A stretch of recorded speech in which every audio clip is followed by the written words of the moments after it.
Hello everyone, my name is Jennifer and welcome to Best Kept Plans. Today's video is a plan with me for the week of August 29th through September 4th, 2022 using my B5 Archer and Olive notebook. If you're interested in seeing that, please stick around.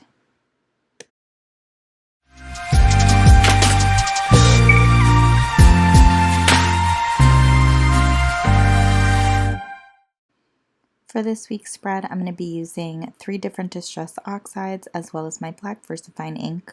I'll be using some stencils and a bunch of different stamps. I pulled out a ton of stamps for this one. A bunch of the quote stamps I didn't end up actually using, but as you can see, there's a bunch of my usual stamps in here as well.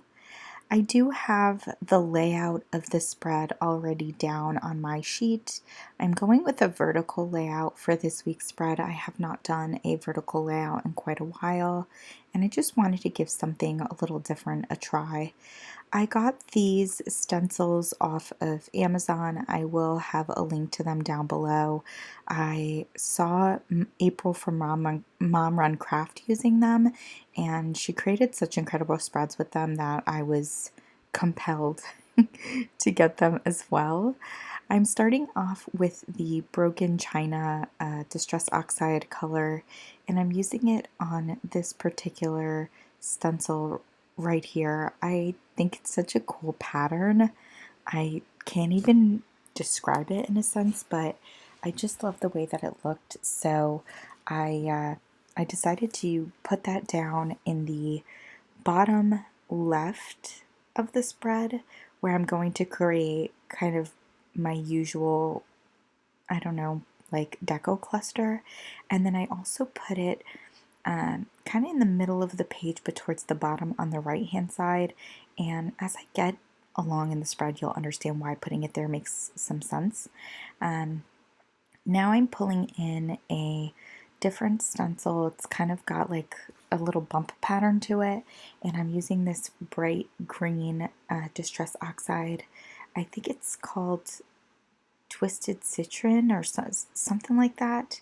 And then lastly, I'm using this circle stamp from Inkroad Stamps. It's basically, it comes in a set of different circles and each circle has like a different pattern on it.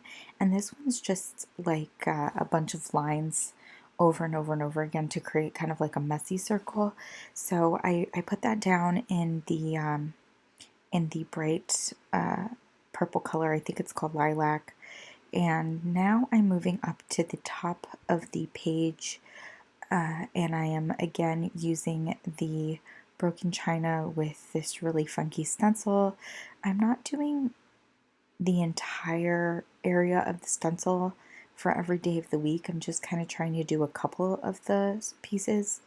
And one issue I was having is that for some reason with this stencil, the ink was like bleeding through to underneath the stencil. So I was having a lot of issues with getting like smearing, which was kind of unfortunate.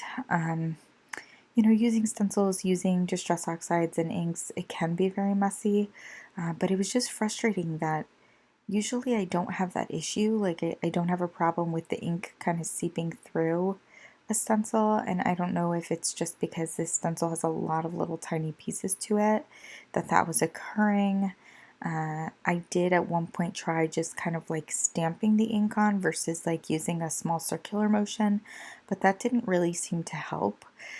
So that was a little bit of a bummer, and I was definitely having that issue with this second stamp that I'm using or I should say second stencil that I'm using as well, where I was seeing areas where the ink was getting kind of underneath and causing a little bit of messiness on the page.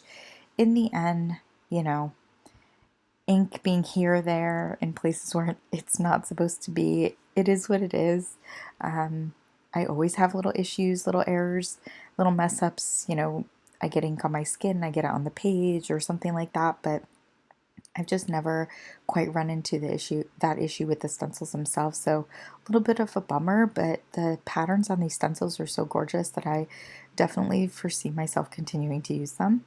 Lastly, I'm going to take that same circle stamp with this lilac ink, and I'm going to stamp it one on each day of the week. So as you can see, Monday through Friday have their own columns, and then I did have to put Saturday and Sunday on the same column. But what I did is I'm going to have like two kind of horizontal boxes around the bottom. And for the Saturday Sunday column, I'm not going to have that horizontal box expand that far. So at least even though Saturday and Sunday are sharing a column, that column's the entire length of the page, which is good. Now I'm going in with these number stamps. These are from Cocoa Daisy. I always forget where these are from, but they're from Cocoa Daisy. I believe I did, after my last Playing With Me, look them up, and they are currently sold out, but they are from Cocoa Daisy. I'm using them with some black VersaFine ink to just stamp in the dates for this week. I actually just went with dates. After putting all of the dates down, I felt like there was so much busyness on the page with all of the stencils and stamps that I used to that. Just having the dates, not having the day of the week was okay. So I'm just finishing up with putting down the 4 on Sunday, and I did try to vary where the dates were in each of those little stencil and stamp clusters. And I do like the way that that looked. You know, it's a little bit more forgiving with regards to the fact that it's really hard to get things straight when you're using stamps. So I intentionally did that, and I'm glad that I did that. Now I'm pulling out these larger, thin number stamps from Heidi Swap, and I've been using these to mark off what week of the year we're in. I just love doing that, and so this is currently going to be the 35th week of the year. So I'm stamping the 3 and now the 5 next to each other. They do go into the Tuesday column, but I'm okay with that. I don't foresee myself having a long enough to-do list that that's going to be any type of issue. Now that I have the 35 down, I am pulling out my August stamp. This is also from Heidi Swap, and I am stamping that right into the 3. I love being able to kind of tuck that August stamp in there. I did debate doing August and September because the week is really split in half, but I didn't want it to get too busy, and you know, I figured I know that this week it switches into September, so I did include a week stamp that is from this stamp set that I have from Everyday Explorers Co. And now I'm taking this really funny take names. I think it says, what is it? Kick names, take ass or something. That's a quote from one of the Avengers movies. I believe it's Infinity War. And one of the Guardians of the Galaxy says it, and I thought it was a cute quote. So I put that on the right-hand page of the spread where I'm going to have one of those horizontal boxes.